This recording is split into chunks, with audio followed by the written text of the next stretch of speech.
Great day, friend. Welcome to Equus Workforce Solutions Workshop Series. My name is Rich Williams. I'm the business solution consultant for Equus Workforce Solutions, and I'm also the career advisor, which simply means I'm responsible for creating training calendars,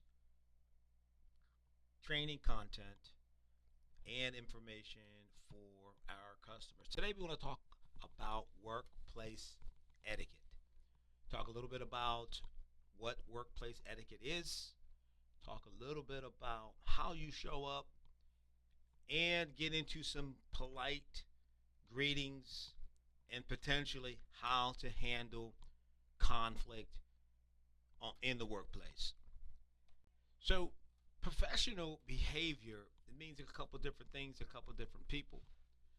I'm going to summarize professional behavior for the discussion today as how you show up in the workplace. How you show up. What does that mean? Okay, so let's just break that down a little bit. You show up two or three different ways at work. You show up physically. You show up emotionally, and you show up intelligently. What does that mean?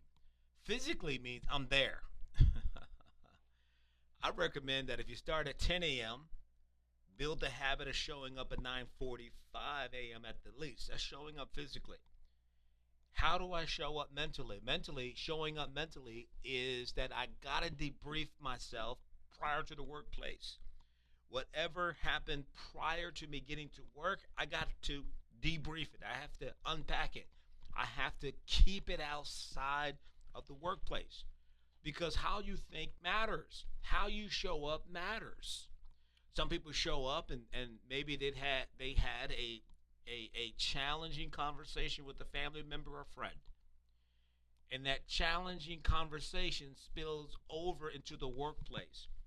Listen, this is tough talk. This is real talk, friend. Here's the reality. Your supervisor, your team leader, your manager, your company, they simply don't care that you had a disagreement with the babysitter. They don't care that you had a disagreement with your child prior to dropping them off at the school. Now, it sounds like I'm being insensitive, but I want to paint a picture that's real. How you show up matters physically, on time, dressed appropriately, smelling appropriately. That's another conversation. How you show up emotionally, unpacking, debriefing prior to punching in. And then the intelligent piece is being competent about doing your job. One way that you demonstrate how you're showing up is having a genuine greeting when you meet your coworkers. A simple good morning. Now, you don't have to, a friend of mine say, show all 32, meaning your teeth, when you smile, but be cordial, be friendly. Small talk. That's all part of professional behavior. So how you show up matters. Again, showing up physically, showing up emotionally, showing up intelligently. Physically, I'm on time. I'm dressed appropriately. I'm smelling appropriately. Mentally, I unpack whatever happened prior to getting on the job. And if there are incidents on the job that affect me that will provoke me to have an emotional response, I need to know how to handle that. And we'll talk a little bit more on conflict management later today. Communication and respect, it builds trust. Sometimes I talk with people and they said, I just want to be respected in the workplace. And I get it. I understand. That is a valid desire to have. But friend, respect is a seed that you sow in the lives of others.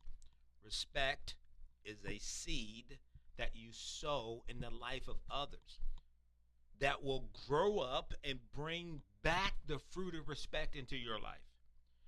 In other words, if I want respect, I gotta first show respect. And when you demonstrate respect and cordial in your communication, it will build trust. It will build a healthy workplace environment. So, one example of communication and respect is listening without interrupting.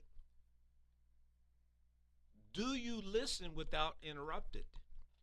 Or do you always have a response? Are you, while you're listening, you are formulating your response? You are being attacking in your response. So, can you listen without interrupting the other person? Now, sometimes when it comes to conflict management, we have to have rules for engagement. Meaning, if it's a conflicting situation, conflict uh, conversation, and we're going to put some things in place, and we'll talk about it when we get to conflict management. But understand this, frame, that communication and communication and respect, they go together. When I understand that if I want effective communication, I have to first demonstrate effective communication.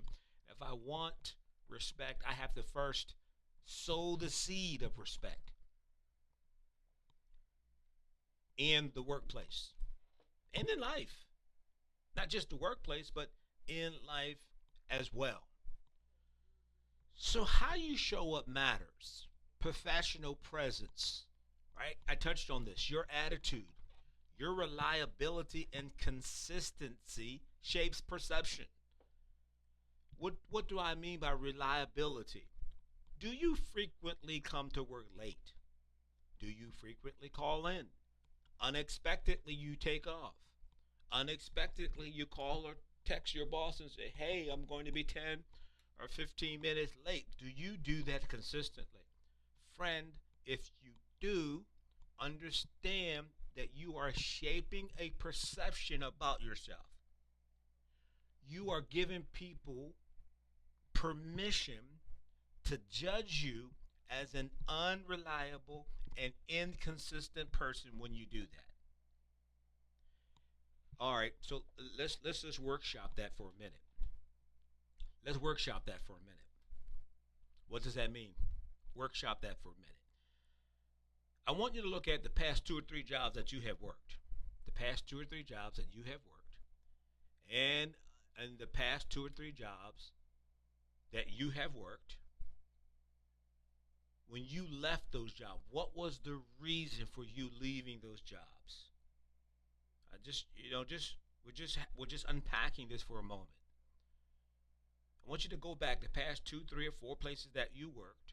What was the reason? Was it an internal reason or an external reason? What do you mean by internal versus external? Internal reason. Maybe I was unreliable. Maybe I didn't have a good attitude. Maybe I was an inconsistent person. My behavior, my posture, my professionalism demonstrated inconsistency. That's internal. After a while, the company says, you know what? It looks like you're not performing on the level or the expectation that we've had. And they end the job. Right? These are things external. What's external? Their COVID happened. I know during 2020 to 2022, a number of people lost jobs because of COVID. That's an external reason. Maybe your family grew. There was a pregnancy, one of your spouse or partner, etc. It required you to find a different job so that you can take care of your family, etc. That's an external reason. To understand how you show up matters. Body language, confident posture and eye contact convey competency. No shifting eyes to the left, no shifting eyes to the right, not looking up, not looking down. There's a video I'm going to post on the YouTube channel where a woman, Dr. Vanessa Van Edwards, she goes through how to read body language and what message are our bodies telling people. Confident posture.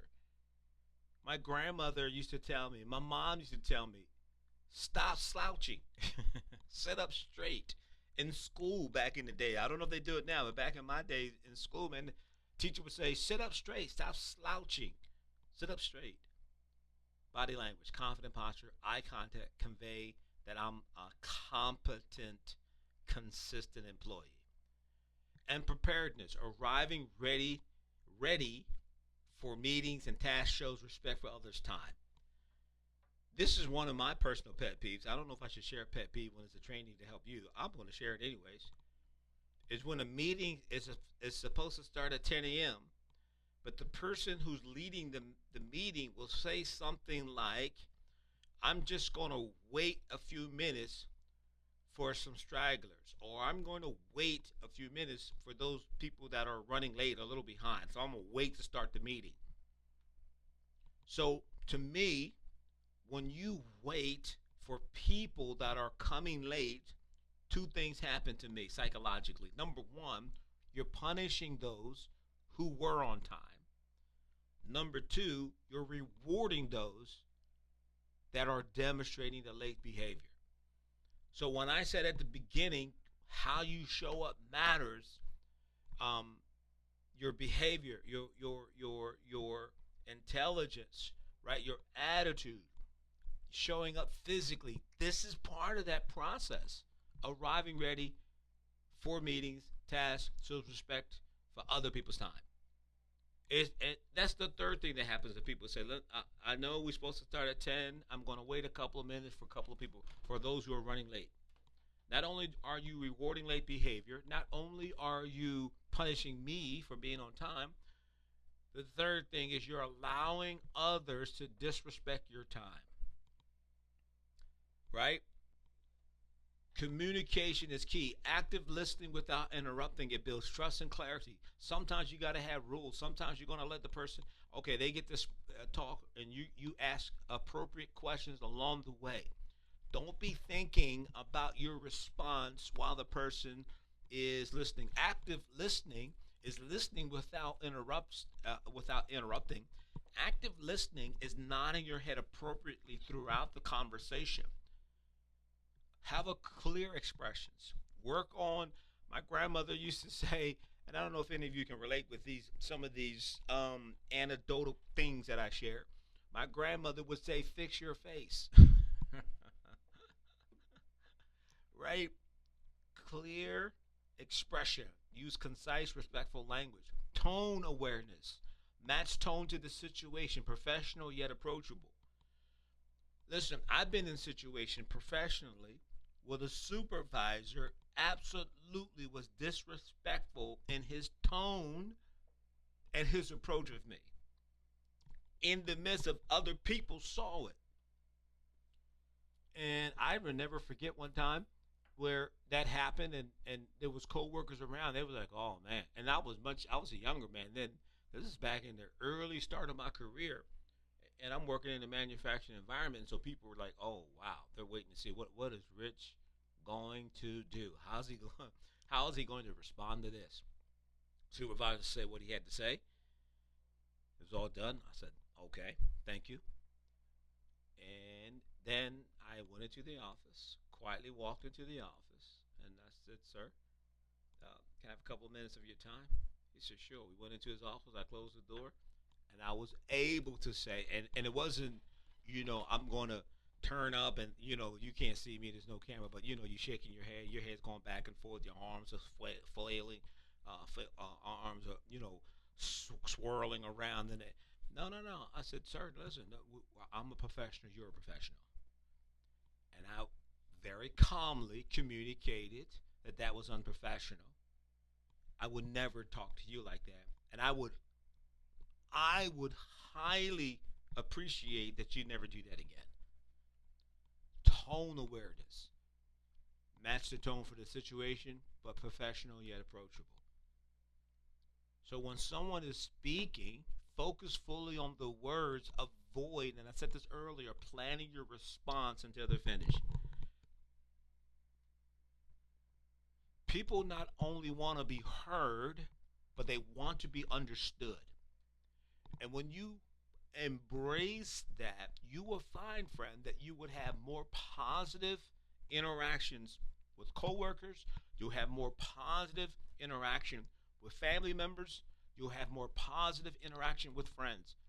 Listen without interruption, clear expression, respectful language, and tone awareness. That is important. So here we go. This conflict management piece. Conflict management. Resolve issues calmly and respectfully. Here's an example: asking questions rather than reacting emotionally. So let's take a deeper dive into this conflict management tips. Stay calm, respectful. Emotions can escalate issues. Keep your tone professional and composed. Listen actively, let the other person speak, show their value. Here's the important one: focus on solutions, not blame. Shift the conversation towards resolving the problem rather than assigning fault. Whoa, that is so important. Oftentimes we listen to point at the problem, but we don't listen to point to the solution. Focus on the solution. It's not who's right and who's wrong. It's what's wrong and how do we fix it. Use I statement. Express feelings without sounding um, accusatory. Mr. Smith, I feel concerned when deadlines slip. Um, Miss Sue, I feel uncomfortable when you bring work at the end of my shift. You see what I'm doing? You're not making it about the person. You're saying, I feel uncomfortable. I don't feel valued, right? And so that doesn't sound like you said, as opposed to me saying, Miss Smith, you really are ticking me off. You really tick me off when you keep bringing extra work at the end of my shift. You're ticking me off. There's a difference. I feel concerned, Miss Sue, when work is brought to me at the end of my shift, and I have to sacrifice quality to get it done before I leave. So you're making it about myself. I statement. And then finally, in conflict management, this is just highlighting conflict management. Seek common ground. Identify shared goals to foster collaboration. Does you use a situation, Miss Smith, Miss Sue. Miss Sue respond, okay, I certainly understand that, Rich. Um, so what are your thoughts on how we can help avoid? And then we have a conversation about it. Then we have a conversation as opposed to me accusing Miss Sue and Miss Sue accusing me. I statements that leads to us having a conversation about common ground and share goals. And hopefully by sharing goals, it will foster better communication.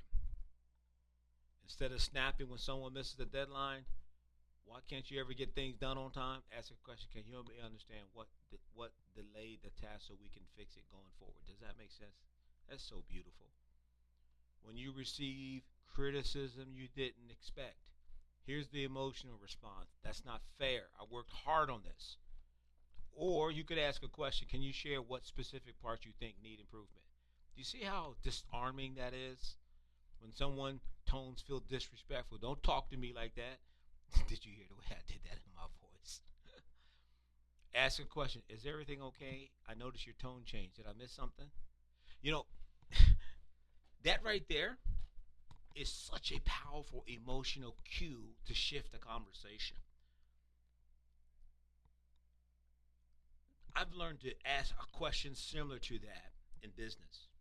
I had a situation one time where we had a property that we were selling, and the appraiser was trying to connect with me so that the appraiser can take a look at the property and assess the property to determine the market value. And so for whatever reason, the phone number that the appraiser had wasn't my cell phone number, so I wasn't getting the appraiser's call. Finally, I called my office, and the appraiser was had some bad things to say about me. And then the office gave the appraiser my cell phone number while I was out doing business. I noticed a voicemail. Listened to the voicemail. This appraiser was chewing me out. So what I did was I called the appraiser. Oh my gosh, I'm apologetic, right? So I called, hey, um, and as soon as they identify myself, the appraiser, let me have it for about 5 minutes, just unprofessional, wasting my time. Blah, blah, blah, blah, blah. I just asked a question. I said, "Ma'am, are you mad at me?" Now that sounds um what's the word? It sounds like I'm patronizing. Yeah, is everything okay? I noticed you left me two mean voicemail. Um, are you upset at me for that? Disarmed that conversation, and then the appraiser says, I apologize. I got all of the bank gave me a lot of property to do today, and I'm just really frustrated. I feel like I'm running behind. So, oh, no worries. I get it. I apologize. You couldn't catch me. Here's the number. Oh yeah, I did finally see that your number, right? And you did have the instructions on how I could do this without you. But I asked a question. When a family member makes a frustrating comment, emotional reaction, you always do this. Ask a question. What made you feel that way? Can we talk through? Can we talk through it together? See, that's focusing in on a shared common goal. Now, who's right? Who's wrong? When a coworker makes an assumption about your work, emotional reaction, you don't even know what I've done. Ask a question. What information are you working from? Maybe I can fill in the gaps. See, that's going to require an emotional intelligence. Now, I'm not talking about that, but it's touched into what we're doing today as it relates to professional etiquette. But emotional intelligence is two things. Number one, being able to professionally and expertly, and at least on a mature level, manage my emotions, and at the same time understand others' emotion. That's emotional intelligence. Ask the question: what information are you working from? Just ask a question. Hey, just ask a question. Appearance and workplace culture. I mentioned, I touched this earlier. We're going to go into little details here. Dress appropriately for the workplace. Dress appropriately for the workplace. Let me just take it to the next level. Well, that's not the next level, but let me add to that. Dress professionally when you come into the office at Equus Workforce Solutions. We don't want to see half tops. We don't want. Okay, I'm meddling a little bit, but you understand where I'm coming from, friend. I want to be professional on this, and our desire is for you to be professional as well. But dress appropriately for the workplace. And as I started to say, when you come into the office at Equus Workforce Solution, dress appropriately. Dress appropriately. And if it requires business casual, then dress business casual. So here I took a sheet, a page to give some specifics on what business casual is versus what casual mean. Screenshot this, take notes. This is when you go on an interview, at the very least you should be business casual. Business casual is clean, polished, but not overly formal. Overly formal meaning if a guy I have on a suit, a tie, a shirt, a handkerchief in the pocket, that's overly formal, right? Women would be in a dress and and actually more than dress, a nice business suit, pearl necklace, etc. Okay, so business casual for men, button-down shirt or polo, khakis or dress slacks, loafers or clean shoes, dress shoes, and I recommend, depending on the interview and environment, a blazer. Button down shirt and a blazer, khakis or dress slacks, loafers or clean dress shoes, not sneakers, not sandals, not Crocs, dress shoes. Women, blouse or sweater, slacks or knee high length skirt, knee high length skirt, right? If you have to fumble around and consistently tag on your skirt while you are sitting and or crossing your legs, then it's an indication that the length of the skirt is too short. Flats or low heels. A a navy button down shirt, tan chinos, and loafers. What's casual? Relaxed, comfortable, but still workplace appropriate. Men would have on a clean t-shirt or polo. They have on jeans, no rips in it, and maybe sneakers. Women casual top or t-shirt, jeans or leggings with a long top. If you're going to wear leggings, have a long top. I'm just going to let you think about that one. I'm not going to say more about that. Casual flats or clean sneakers. A plain t-shirt, dark jeans, and sneakers. That's casual. Just a quick example of what, in case you had some thoughts on it. So take a screenshot of that and you'll get it. Action step: elevate one etiquette habit today.